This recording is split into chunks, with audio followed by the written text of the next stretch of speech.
Nabi. Kisah teladan Nabi. Assalamualaikum. Yuk dukung Kabi dengan menekan tombol subscribe. Selamat menonton. Abu Ayyub Al-Ansori tinggal bersama Rasulullah. Abu Ayyub adalah seorang petani kurma di kota Madinah. Ia memeluk Islam sebelum Rasulullah hijrah ke Madinah. Tepatnya, ia ikut serta dalam Baiat Aqobah, sebuah janji setia untuk melindungi Rasulullah. Ya Rasulullah, aku merasakan ketenangan setelah bersyahadat. Rasulullah tersenyum mendengarnya. Alhamdulillah, cahaya iman telah masuk ke dalam hati Abu Ayyub. Suatu hari, kabar Rasulullah akan datang ke kota Madinah tersebar luas. Kaum muslimin tak sabar menunggu kedatangannya. Mereka berharap supaya Rasulullah bersedia tinggal di rumah mereka, termasuk Abu Ayyub. Ya Allah, dengan segala kuasa-Mu, semoga Rasulullah tinggal di rumah kami. Semua sahabat kemudian sibuk mempersiapkan tempat tinggalnya untuk Rasulullah. Hari yang ditunggu-tunggu pun telah tiba. Pagi itu, Rasulullah hampir sampai di kota Madinah. Kaum muslimin bergegas keluar. Mereka tidak sabar untuk berjumpa dengan Rasul. Langit juga terlihat begitu cerah, seolah ikut merayakan kehadiran Rasulullah. Allahu Akbar, Rasulullah telah datang.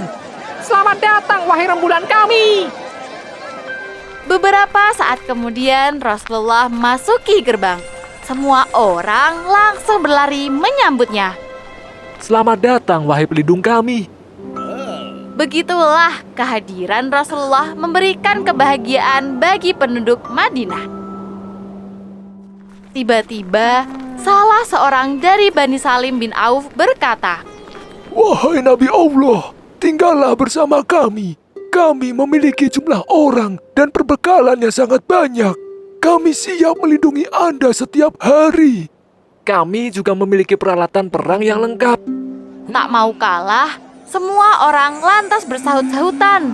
Mereka juga menawarkan tempat tinggal kepada Rasulullah. Biarkan untaku berjalan. Biarkan ia yang memilih. Aku akan tinggal di mana Allah menempatkanku.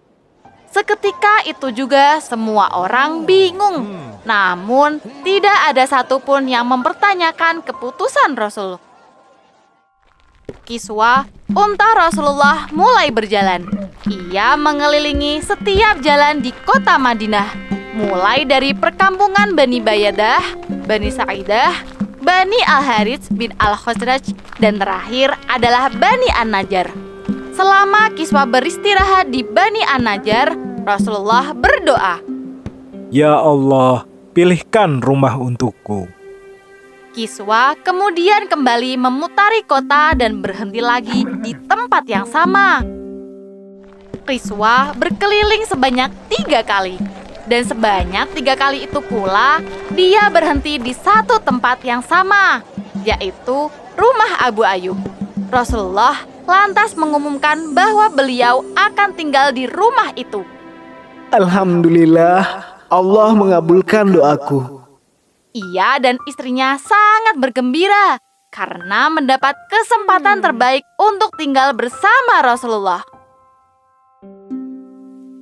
Wahai Nabi, semoga engkau berkenan tinggal di rumah kami yang sederhana ini.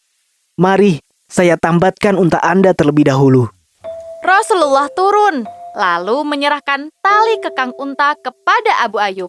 Tak lupa, beliau juga mengucapkan terima kasih kepada Abu Ayyub. Ya Rasulullah, kami sungkan jika tinggal di lantai atas, sementara engkau berada di bawah. Oleh karena itu, kami mohon engkau berkenan tinggal di lantai atas. Tanpa diduga, Rasulullah menolaknya. Beliau justru ingin tinggal di lantai bawah. Meski berat hati, Abu Ayyub menerima keputusan Rasulullah.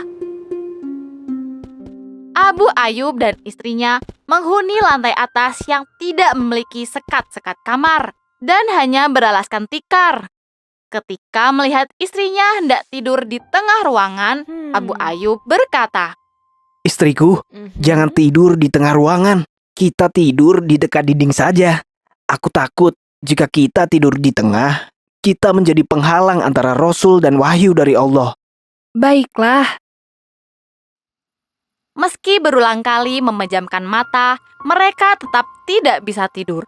Mereka sibuk memikirkan bagaimana menjamu Rasul dengan baik. Istriku, besok pagi tolong buatkan roti terbaik untuk Rasulullah.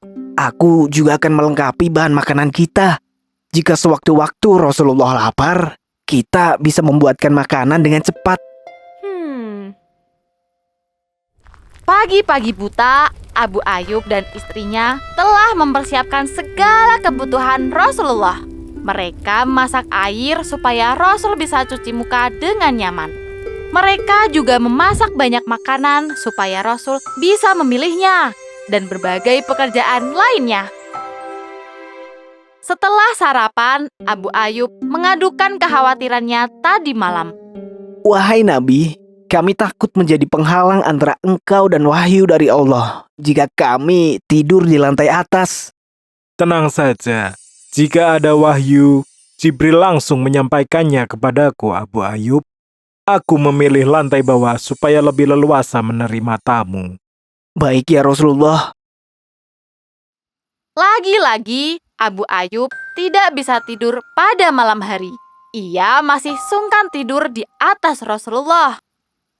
Bagaimana kalau Rasul juga tidur di dekat dinding? Istriku, bukankah bagian pojok di lantai bawah hanya ada lemari saja?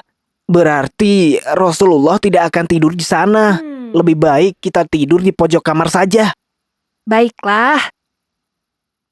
Sayangnya, ketika berjalan ke sudut ruangan, Abu Ayyub tak sengaja menyenggol gentong air.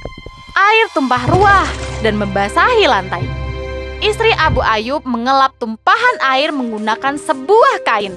Padahal kain itu adalah kain paling mahal yang mereka miliki. Bukannya bersedih, ia justru khawatir jika air tersebut menetes ke lantai bawah dan mengenai Rasulullah. Keesokan harinya, Abu Ayyub langsung menceritakan kejadian tadi malam kepada Rasulullah. Wahai Rasulullah, saya takut kejadian itu terulang lagi. Sekali lagi, kami mohon supaya engkau berkenan tinggal di lantai atas. Akhirnya, Rasulullah berkenan untuk tinggal di lantai atas. Beliau tidak tega melihat wajah Abu Ayyub yang terus gelisah.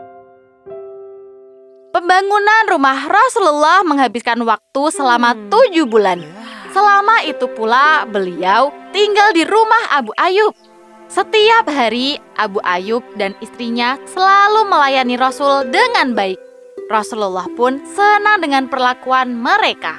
Oleh sebab itu, beliau sering mendoakan Abu Ayyub dan istrinya. 7 bulan berlalu dengan cepat. Kini, Rasulullah telah pindah ke rumah barunya.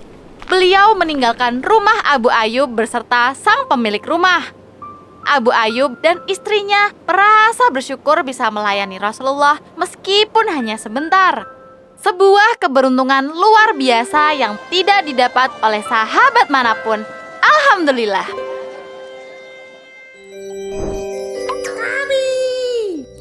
Kabi punya banyak sekali aktivitas.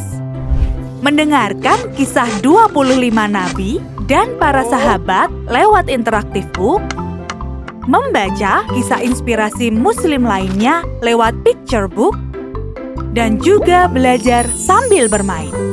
Marble Asmaul Husna. Yuk kita belajar mengenal Asmaul Husna, 99 nama Allah beserta dengan artinya. Pilih menu belajar yang tersedia.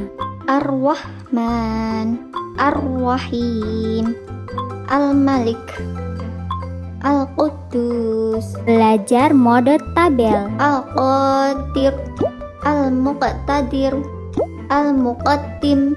Kamu juga bisa bermain untuk menguji kemampuan. Hebat! Tebak arti. As-sabur. Pintar. Yuk download aplikasinya di Google Play Store atau App Store.